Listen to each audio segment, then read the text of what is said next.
कि उसको कैसे कहा जाएगा। जब प्रेमी सुनते हैं अंदर वही इसका अनुभव करते हैं।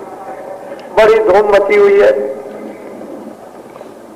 और ऐसी ऐसी राग और रागनियां उसमें से निकलती हैं कि जरा जरा सी कव्वाली और गाने पर तो आप यहाँ लट्टू हो जाते हैं। और वो कव्वाली और गाने जो उसकी आयतें और उसके जो कलाम और वेदवाणी देववाणी जो निकल रही है वो कैसे कहा जाएगा, उस पर कैसे फिदा। अरे लैला मजनू की कोई कहानी नहीं। लैला मजनू क्या है तो कुछ भी नहीं। ये रूह रसीदा, ये जीवात्मा जब कृपा होती है उन महान पुरुषों की, सदगुरुओं की, तब ये उनकी मदद और दया से चलती है, चलती। आगे आगे वो चलते हैं, पीछे पीछे ये। और यहां मिल जाते हैं तो वहां भी मिलेंगे, नहीं तो तुम भूल जाओगे। यहां अगर मिल जाएंगे वही शकल आपको ऊपर मिलेगी, हर मंदिरों पर शकल मिलेगी। नहीं, वहां तो देवी और देवता इतने हैं कि आपको एक सेकंड के अंदर बुला देंगे, वहां चिल्लाने लगोगे तो फिर आ जाएंगे। तो जो यहाँ कर्म कर लोगे वो वहां भी मिलेंगे, इधर भी मिलेंगे, उधर भी मिलेंगे। इधर नहीं मिले तो उधर क्या मिलेंगे। बिना उनके नहीं जा सकते। नानक जी ने इसीलिए तो खाता फाड़ दिया था। जहां ये सब खाता तुम्हारे कर्मों का, अच्छे बुरे कामों का लिखा रहता है, महात्मा उसी को फाड़ देते हमेशा के लिए कि जाओ अब तुमको छुट्टी मिल गई और अब चलो बस निमित्त मात्र गुजारे के लिए, शरीर निर्वाह के लिए तो काम करते चलो और सबको समर्पण करते चलो कि मेरा कुछ भी नहीं है।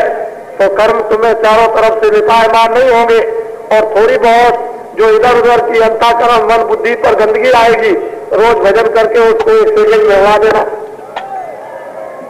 जहां शब्द की धार के साथ जहां जीवात्माएं जुटी तो गंदगी का उसकी धाव तो इतनी तेज धारा है कि उस धारा के सामने कोई गंदगी टिकती ही नहीं। वो तो जल कहा जाए, तलवार कहा जाए तो कुछ नहीं उसके सामने, चक्कू कहा जाए तो कुछ नहीं। वो तो इतनी तेज धारा है कि कुछ रहने ही नहीं देती। निर्मल ही निर्मल और वो निर्मल जीवात्मा है। तो इसलिए महात्माओं की जरूरत है। आवश्यकता हिंदू मुसलमान ईसाइयों, बिना उसके अब काम नहीं होगा। वहां भी वो फंस गए एक क्रास लगाने में, इधर भी फंस गए और आप भी फंस गए माया में और भूल गए फकीर और महात्माओं के रास्ते को।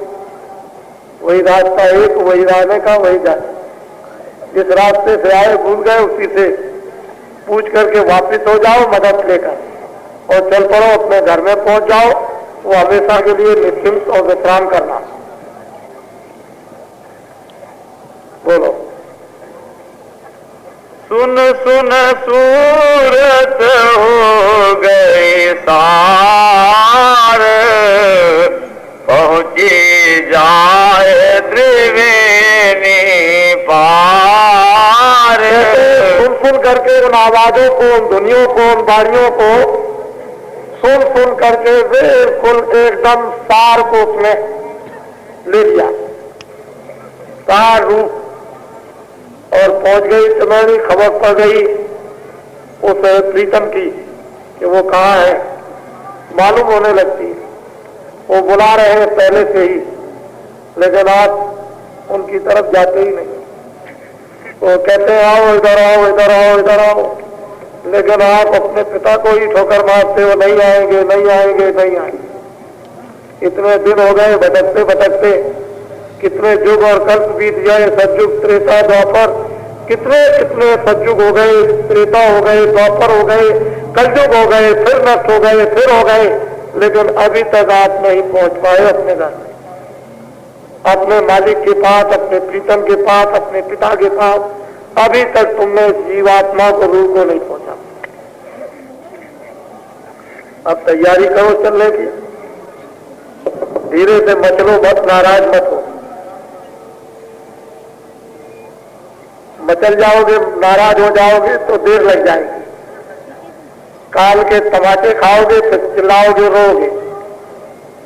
चुपकारने वाले, पुचकारने वाले जब फकीर आते हैं तो फिर मचलो बस, जो दे दे उसको ले लो।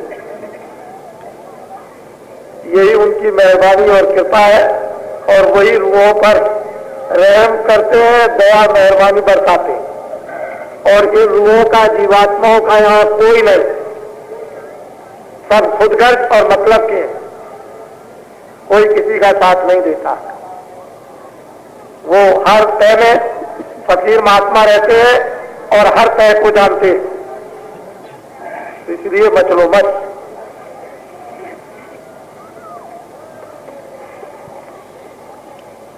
अब ये थोड़ा सा समय रह गया है, उतर के ये मैं जरूर जानता हूं कि आप 15 पैसे नाव में खर्चा करते होंगे, जाते में 15 पैसे लगते होंगे, 30 पैसा, और 3-4 दिन उतरेंगे तो कितना लगेगा? 4 रुपया, ज्यादा से ज्यादा नाव की उतराई। लेकिन आपको ये तो पता है नहीं कि 4 रुपए खर्च करेंगे तो जो आप डॉक्टर को दे देते हैं और बीमारी से रात रात भर करा मार के और मुसीबतें घेरे हुए हैं, वो इस पार आ जाएंगे तो कितने पैसे से बच जाएंगे, कितनी मुसीबत से बच जाएंगे, कितनी कराहट से बच जाएंगे, ये तो आपको पता है नहीं। आपको वही 4 रुपए का हिसाब जोड़ेंगे, उधर जाएंगे तो नाव का भाड़ा लग जाएगा। लेकिन जो हजारों रुपए की जो बचत हो जाएगी वो किधर? हजारों रुपए की बचत भी कर लो और अपनी कराहट को भी दूर कर लो, और जो दोजख और नरकों की तरफ रास्ता खोल लिए उसको बंद करो, और मुक्ति और उस अपने घर की तरफ, मोक्ष की तरफ चलो और वो भी रास्ता खुलवा लो। तो ये भी वाह वाह और वो भी वाह वाह, दुनिया भी बन गई, लोग भी बना और परलोक भी बन गया। ये काम अपना खुद कर लो, तसल्ली अपनी पहले खुद कर लो, अपनी अनुभव खुद करो, बहकाने वाली बात कुछ नहीं। जो करता है वो पाता है, जो नहीं करता वो नहीं। इसमें क्या है? तो चले आइए, ये तो ऐसा स्थल है, मैदान ऐसा है सबके लिए, सब आ सकते हैं बस। देखो हिंदू मुसलमानों, अपनी अपनी बच्चियों को, देवियों को आप गांव और शहर के बखुशी ले आए, यहां कुछ भी होने वाला नहीं है, ये आप निश्चित समझ लीजिए। किसी कोई बच्ची, किसी की बहू बेटी यहां छेड़ी नहीं जा सकती, खूब अच्छी तरह से। और बाकी यहां कुछ नहीं है, हमसे जितना कहो खुदा चिल्वा लो, जितना कहो हरिहर चिल्वा लो, जितना कहो उतनी आवाज गंगा की लगवा दो, और जितनी कहो विष्णु की लगवा दो, और जितनी कहो जय गुरुदेव की लगवा दो। हम तो ये समझते हैं सब उसी एक का नाम जय गुरुदेव, दूसरे का है ही नहीं। हमको किसी से कोई परहेज और घृणा नहीं। लेकिन बहू और बेटी को छेड़ोगे तो बस समझ लो कि आग है, आग जल गई आग। और आप छेड़ के देख लीजिए, हम तो कोई ऐसी बात छुपा के रखते नहीं है, आप किसी बहू बेटी को छेड़ के देख लीजिए आप।